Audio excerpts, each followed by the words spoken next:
নমস্কার বন্ধুরা, স্বাগত সবাইকে নতুন একটা ব্লগে। তো আজ হচ্ছে 24শে ফেব্রুয়ারি সোমবার, আর এখন বাজছে সকাল 6টা। তো আজকে ব্লগটা এখান থেকে শুরু করছি। আর আজকে রাত্রে মেশিনে একটু ভালোই ভুগতে হলো আর কি, বিশেষ করে ঠান্ডাটা। কারণ উপরে পলিথিনটা ঠিকঠাকভাবে টাঙা হয়নি, আর সাইডেরটা টাঙার সুযোগ হলো না।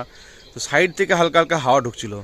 তো যাই হোক, প্রথমে তো মশারিটা টাঙা হয়নি, কিন্তু রাত্রে এত মশা লাগছিল, তো মশারিটা টাঙতে হলো কোনোরকমভাবে। আর মশারিটার হাইটটা অনেকটা কমে গেছিলো। তো যাই হোক, এবার তোমাদের আরেকবার দিনের বেলায় পরিস্থিতিটা দেখিয়ে দিই, তাহলে তোমরা বুঝতে পারবে। তো এইদিকে এই যে হচ্ছে মেশিন, আর এখানটাতে ব্যবস্থা করা হয়েছে এই যে। তো উপরে পলিথিনটা ঠিকঠাকই আছে, কিন্তু এই দিকটা হাইট কমে গেছে, কারণ টান টান করে কোচে বাঁধবো ভেবেছিলাম, কিন্তু মেশিনটা অনেক দূরে লাগিয়েছে আজকে। তো যাই হোক, কোনোরকম নিচেতে টাঙা হয়েছিল এটা, টান টানভাবে নিচেতে বাঁধে। আর এইখানে একটা লাঠি দিয়ে হালকা হাইটটা উঁচু করা হয়েছে এই যে। আর এই সাইডটাতে একটা বস্তা ক্লিপ দিয়ে লাগিয়ে দিয়েছে, বাড়ি থেকে কাপড় মেলা ক্লিপগুলো এনেছিলাম এই যে। তো এগুলো দিয়ে লাগিয়ে দিয়েছি যাতে এই সাইডটাতে হাওয়া না ঢুকে, কারণ ট্রেন যদি এই লাইন দিয়ে ট্রেন যায়, তাহলে সেই সময় হাওয়া ঢুকে ভালো এইদিকে। আর এইদিকে এই যে ভেতরে মশারি টেঙেছিলাম, কিন্তু হাইটটা দেখো জাস্ট, একদম সামান্য হাইট এটা। সমস্যা কি হয়েছে, এই দিকটাতে জল জমতে শুরু হয়েছে এই যে, একদম দেখলে বুঝতে পারবে, জল জমে টপ টপ করে মশারির উপর পড়েছে। তো যাই হোক, কালকে এদিকে আরেকটা কিছু ব্যবস্থা করতে হবে। সেরকম হলে দুটো লাঠি দুদিকে বেঁধে এদিকে লাগিয়ে দিয়ে একটু উঁচু করে বাঁধতে হবে, তাহলে যদি কোনো কিছু ব্যবস্থা হয়। A few moments later. Duty থেকে বাড়ি ফিরে ব্রাশ ট্রাশ করে ফ্রেশ হয়ে নিচে দেখলাম রান্নাঘরে। আর রান্নাঘরে গিয়ে নিলাম মুড়ির সাথে ছিল অমলেট, এদিকে ছিল পেঁয়াজ কুচি, আর এদিকে ছিল গরম গরম লাল চা। তো অমলেট মুড়ি আর চা খাওয়ার পর চলে এলাম উপরে আর বসে পড়লাম ভিডিও এডিট করতে। তো আজকে ডিউটি থেকে ফেরার পর টিফিনটা করে ওপরে এসে বসেছিলাম, রেস্ট করছিলাম। আর আগের দিনে কয়েকটা ভিডিও এডিট করা হলো। তো এখন বাজছে প্রায় 11টা, আর জাস্ট স্নান টান করে ফ্রেশ হয়ে রেডি হলাম। তো এবার বেরোবো, যাবো বোলপুর। তো একটা বন্ধু রিসেপশন আছে আজকে রাত্রে, কিন্তু যেতে হবে দিনের বেলা থেকেই থাকতে হবে আর কি। তো শ্যামের রিসেপশন আছে, তোমরা দেখে থাকবে হয়তো আগেকার ব্লগগুলো যারা দেখেছো পুজোর সময়ে। তো পুজোর সময় শ্যাম ছিল, একসাথে ঘুরছিলাম পুজোর সময়। তো শ্যাম হচ্ছে আমার স্কুল ফ্রেন্ড বলতে পারো। ক্লাস 11-12 একসাথে পড়েছি বোলপুর নিচুপুর স্কুলে। তারপরে এইচএসের পর ও চলে গেছিলো রাজ কলেজে ম্যাথমেটিক্স নিয়ে পড়তে, আর আমি ছিলাম বোলপুর কলেজে। তো ডিপার্টমেন্টও সেম বলতে পারো, সেম ডিপার্টমেন্ট কিন্তু অন্য কলেজ আর কি। তো দেখি রেডি তো হয়ে গেছি, সকাল থেকে যাওয়ার কথা ছিল সকাল থেকে, কিন্তু নাইট ডিউটি করে এলে যা হয় আর কি। টুকটাক কাজও ছিল কয়েকটা বাড়িতে, আর রেস্টও করতে হলো কিছুক্ষণ। তো যাই, ঝটপট বেরিয়ে পড়ি, বোলপুর পৌঁছে আবার কথা হচ্ছে তোমাদের সাথে। বোলপুর পৌঁছলাম প্রায় 11:15টার সময়, আর সরাসরি চলে গেলাম সানাই লজে। তো আজকের অনুষ্ঠানটা এখানেই হবে। তো এইদিকে তো ডেকোরেশন মোটামুটি কমপ্লিট, এখন কিছু কিছু জায়গায় বাকি আছে, তো সেগুলো পরে হবে হয়তো। আর আমি যখন পৌঁছলাম তখন শ্যাম ছিল না, শ্যাম গেছিলো বাজার। তো অনেকক্ষণ পরে ফিরলো সে, তো ওর সাথে দেখা টাকা করা হলো। তারপরে এইদিকে দেখছি ততক্ষণে টিফিন খাওয়াতে শুরু হয়ে গেছে। তো এমনিতেও আমি বাড়ি থেকে টিফিনটা করে গেছিলাম, কিন্তু আরেকবার বসে পড়লাম কারণ হালকা হালকা খিদেও পাচ্ছিলো আর কি। তো যাই হোক, মোটামুটি টিফিন বলতে ওই কয়েকটা লুচি ছিল, আর তার সাথে ছিল ছোলার ঘুগনি ছিল ছোলার, এদিক ছিল বোঁদে, আর দুটো মিষ্টি ছিল, একটা গুড়ের মিষ্টি আর একটা সাদা মিষ্টি আর কি। তো টিফিন করার পর তারপরে চলে এলাম ওপরে। তো বাড়ি থেকে তো টিফিন করে এসেছিলাম, কিন্তু এখানে এসে আরেকবার টিফিনটা করা হয়ে গেল। তো যাই হোক, খিদেও পেয়েছিল একটু, তো খেয়েই নিলাম। লাঞ্চটা একটু লেটে করব দেখি। আর কাজ বলতে এখন তো আপাতত সেরকম কোনো কাজ নেই, স্যাম গেছে, বাড়ি গেল একটু। আর আমার কাজ হবে বলতে, হ্যাঁ, টিফিন প্যাক করতে হবে হয়তো। ওর বন্ধু টন্ধু আসবে কয়েকটা, তো সেখানে তার জন্য টিফিন প্যাক হবে। তো মোটামুটি 30 জনের মতো টিফিন প্যাক হবে। তো টিফিনগুলো সন্ধ্যের সময় প্যাক করলেও চলবে। এখন মোটামুটি দেখি বসেই থাকবো, ওর দাদা আছে, ওর দাদার সাথেই হ্যাঁ দেখি বেরোতে হবে, বাজার যাবো। আর টিফিনের সাথে থলেটাও নিতে হবে ওখানে, আর জলের বোতলও থাকবে। তো মোটামুটি সন্ধ্যের সময় প্যাক করলেই চলবে টিফিনগুলো। তো প্রায় একটা সময় বেরিয়ে পড়লাম বাইক নিয়ে, আর এদিকে আমি ছিলাম আর সাথে ছিল স্যামের একটা কাকাতো ভাই। তো দুজনে মিলেই বেরোলাম আর যাচ্ছিলাম একটা রেস্টুরেন্টে, কারণ ভাত কাপড়ের অনুষ্ঠানটা আছে, তো সে থালিটা অর্ডার করা ছিল রেস্টুরেন্টে আর কি। তো যাই হোক, কিছুক্ষণের মধ্যেই পৌঁছে গেলাম মাড হাউস এই যে। তো এখানেই অর্ডার করা ছিল, তবে অর্ডারটা দেওয়ার কথা ছিল 1:20-তে, তো আমরা মোটামুটি 1:10-15-এর মধ্যে পৌঁছে গেছিলাম। তো যাই হোক, কিছুক্ষণ ওয়েট করার পর থালি রেডি হয়ে গেল, আর থালি নিয়ে বেরিয়ে পড়লাম। আর শান্তিনিকেতনে এই রাস্তার এই অংশটা কিন্তু আমার বরাবরই ভালো লাগে। আর বিশেষ করে এই বসন্তের সময় কিন্তু আরও সুন্দর হয়ে ওঠে শান্তিনিকেতনের অলিগলি।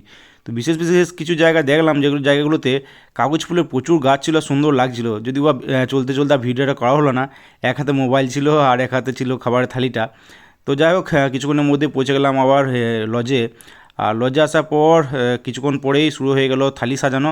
তো এই যে এদিকে চলছে থালি সাজানোর কাজ।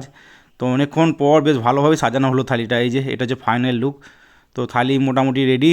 তো থালি রেডি হওয়ার কিছুক্ষণের মধ্যেই বর কনে দুজনেই এলো, তারপরে শুরু হয়ে গেলো ভাত কাপড়ের অনুষ্ঠান।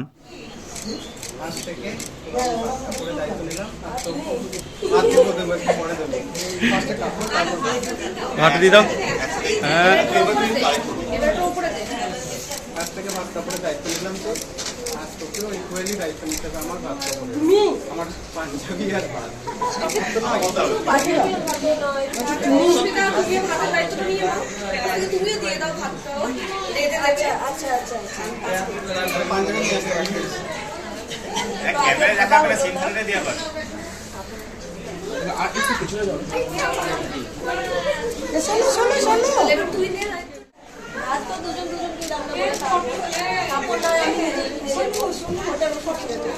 কিন্তু মানে সারা জীবন সুখে দুঃখে একসাথে থাকা,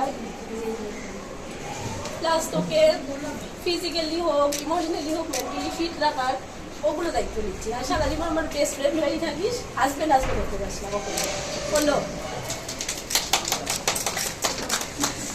তো ভাত কাপড়ের অনুষ্ঠান শেষে বেশ কয়েকটা ছবি টবি তোলার পর সবাই মিলে নিচেতে চলে গেলাম লাঞ্চ করার জন্য। তো লাঞ্চ করতে আজকে প্রায় 3:30 বেজে গেছিলো। আর এদিকে বাকিদের লাঞ্চ তো হয়ে গেছিলো, আমরা কেবলমাত্র শ্যামের বন্ধুগুলোই বাকি ছিলাম। তো যাই হোক সবাই মিলে একসাথে বসলাম লাঞ্চ করতে। আর আজকে লাঞ্চে ভাতের সাথে ছিল ডাল, মিক্স ভেজ, আলু পোস্ত, মাছ, চিকেন, চাটনি, মোটামুটি সব কিছুই ছিল আর কি।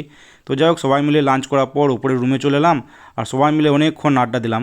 2,000 years later. বিকাল দিকে মেনলি দুটো কাজ ছিল। একটা হচ্ছে ফুল আনা, ওই কনে সাজানোর জন্য যে ফুলটা লাগবে সেটা আনা।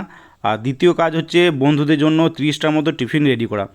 তো দ্বিতীয় প্ল্যানটা পরে ক্যান্সেল হলো, কারণ ওর বন্ধুরা যারা এসেছিলো তারা বললো টিফিনটা না করলেও চলবে আর কি, কারণ ওখানে স্টল রয়েছে। তো স্টল থেকে টুকটাক কিছু খেয়ে নেবে, আর টিফিনটা একটু হয়ে গেলে হেভি হয়ে গেলে না রাত্রে আর কিছু সেরকম খাওয়া যাবে না আর কি। তো যাই হোক টিফিনের প্ল্যানটা ক্যান্সেলই করা হলো তখন। তো নার্সারিতে গেলাম ফুলটা নেওয়ার জন্য। তো নার্সারি থেকে ফুলটা নিয়ে তারপর আবার চলে এলাম লজে। আর এইদিকে ততক্ষণে কোণে সাজানোর কাজ শুরু হয়ে গেছে। তো কোণের কাছে ওই ফুলটা দিয়ে তারপর আবার চলে এলাম রুমে। তো রুমে এসে বাকি বন্ধুদের সাথে বেশ কিছুক্ষণ আড্ডা দেওয়ার পর মোটামুটি ওই 7টা সাড়ে 7টার সময় উঠলাম। তো তারপর উঠে ফ্রেশ ট্রেশ হয়ে রেডি হয়ে বেরিয়ে পড়লাম। আর বন্ধুদের জন্য রুমগুলো সব ছিল সেকেন্ড ফ্লোরে, আর ফার্স্ট ফ্লোরে হচ্ছিলো অনুষ্ঠানটা, আর গ্রাউন্ড ফ্লোরে চলছিল খাওয়া দাওয়া কাজ আর কি। তো যাই হোক স্টেজে যখন গেলাম তখন দেখছি বরকনে অলরেডি রেডি, আর এদিকে সবাই বন্ধুগুলো এলো একসাথে। তো গিফট টিফট দেওয়ার পর শুরু হলো ফটোশ্যুট। তো প্রথমে সিঙ্গেল কয়েকটা ফটো তোলা হলো, তারপরে সেলফি, তারপর সবাই মিলে গ্রুপ ফটো তোলার পর চলে এলাম নিচেতে। আর এদিকে স্যামের লোকাল ফ্রেন্ড বলতে আমরা দুজনেই ছিলাম, আমি ছিলাম আর সাথে ছিল সুমন, এই যে। তো দুজনেই ছিলাম। আর বাকি যে বন্ধুগুলো দেখছো এরা সব ওর আইআইটির বন্ধু, আইআইটি ফ্রেন্ড বলতে পারো। তো যাই হোক নিচেতে গেছিলাম স্টলে কিছু খাওয়ার জন্য, কিন্তু স্টলে গিয়ে যা দেখলাম ভিড়, বাপরে বাপ প্রচণ্ড ভিড় ছিল স্টলে। তো যাই হোক এদিক ওদিক ঘোরাঘুরি করা হলো, একটু ছবি টবি তোলা হলো, অনেকক্ষণ আড্ডা হলো। তারপরে স্টলটা একটু ফাঁকা হওয়ার পর আবার গেলাম স্টলে। আর এদিকে স্টল বলতে 3টি স্টল ছিল এখানে, একটা ফুচকা, একটাতে কফি আর একটাতে পকোড়া। তো এই পকোড়া স্টল থেকেই ফিশ বল নিলাম 2টো করে সবাই মিলে। তো সেগুলোই খাচ্ছিলাম আর কি, আর আড্ডাও হচ্ছিলো। তো যাই হোক টুকটাক খাওয়ার পর সবাই মিলে গ্রুপ ফটো নিলাম কয়েকটা, তারপরে বসে পড়লাম ডিনার করার জন্য। তো ডিনার করার জন্য দাঁড়িয়ে তো ছিলাম মোটামুটি 9:30টার সময় থেকে, কিন্তু একদম সিট পেলাম প্রায় 10টার সময়। তো যাই হোক বসে পড়লাম ডিনার করতে। আর এই যে এটা হচ্ছে মেনু কার্ড। তো যাই হোক কিছুক্ষণের মধ্যেই দেওয়া শুরু হয়ে গেলো খাবার। তো সবার প্রথমে তো দিল স্যালাড আর কাসুন্দি, আর তার সাথে ছিল ফিশ বাটার ফ্রাই। তো সেটা শেষ করার পর এলো রুমালি রুটি, আর তার সাথে ছিল পনির ঝাল ফ্রেজি। তারপর এলো বাসন্তী পোলাও আর সাথে চিকেন রেজালা, আর তারপর এলো বাসমতি রাইস আর মটন কষা। তো বেশ জমিয়েই খাওয়া দাওয়া হলো আর কি। পাতের শেষে এলো চাটনি, পাঁপড়, আর তারপর এলো কেশর ভোগ। তো কেশর ভোগটা বেশ বড়ো সাইজের হয়, একটাতেই পেট ভরে যায়। তো যাই হোক তারপর এলো হীরামণি, আর সব শেষে এলো আইসক্রিম। তো যাই হোক চেটেপুটে খাওয়ার পর ওঠার সময় দিল পান। তো পানটা খেয়ে উঠে পড়লাম। তারপর উপরে গিয়ে বরকনেকে আরেকবার দেখা করে সব বন্ধুদের সাথে আরেকটা বেশ কয়েকটা সেলফি টেলফি নিয়ে বেরিয়ে পড়লাম। তো থাকার অনেকটা ইচ্ছে ছিল আর কি, কিন্তু যেহেতু নাইট ডিউটি আছে তাই একটু তাড়াতাড়ি বেরিয়ে পড়তে হলো। A few moments later. তো এখন বাজছে প্রায় 11:40, আর জাস্ট একটু আগে রেস্টরুম ঢুকলাম। তো বিয়ে বাড়ি থেকে মোটামুটি ওই 10:30টার সময় বেরিয়েছিলাম, আর বাড়ি ঢুকেছিলাম মোটামুটি ওই 10:50-এ। তারপরে ড্রেস ফ্রেস চেঞ্জ করে জিনিসপত্র গুছিয়ে আবার বেরিয়ে পড়েছিলাম বাইক নিয়ে, মোটামুটি ওই 11টার মধ্যে বেরিয়ে পড়েছিলাম। আর রেস্টরুম ঢুকলাম প্রায় 11:35-এ। তো যাই হোক ফাইনালি পৌঁছেছি রেস্টরুম, আর মেশিন বেরিয়ে গেছে কাজে, ফিরবে মোটামুটি ওই 1-1:30টার সময় ফিরবে হয়তো। কিন্তু আজকে কীভাবে শুভ সেটাই ব্যাপার, কারণ কালকে তো সমস্যা হয়েছে, আর আজকেও মনে হয় ট্রলিটা সরাতে হয়েছে, কারণ ওই লাইনে একটা ওয়াগেন ঢুকেছে। তো কী করে কি ডিউটি করছি না করছি আজকে আর ডিটেলসে বলবো না, নইলে ভিডিওটা আরও লম্বা হয়ে যাবে। তো কালকে সকালে জানাবো কীরকমভাবে কী ডিউটি হলো। তো যাই হোক, আজকে এই ব্লগটা এখানে এন্ড করছি। ভিডিও ভালো লেগে থাকলে লাইক অবশ্যই করে দিও, আর ইউটিউব থেকে দেখলে সাবস্ক্রাইব করে নিও, ফেসবুক থেকে দেখলে পেজটাকে ফলো করে নিও। তো আজকের মতো টাটা বাই বাই, দেখা হচ্ছে আবার কালকে সকালে।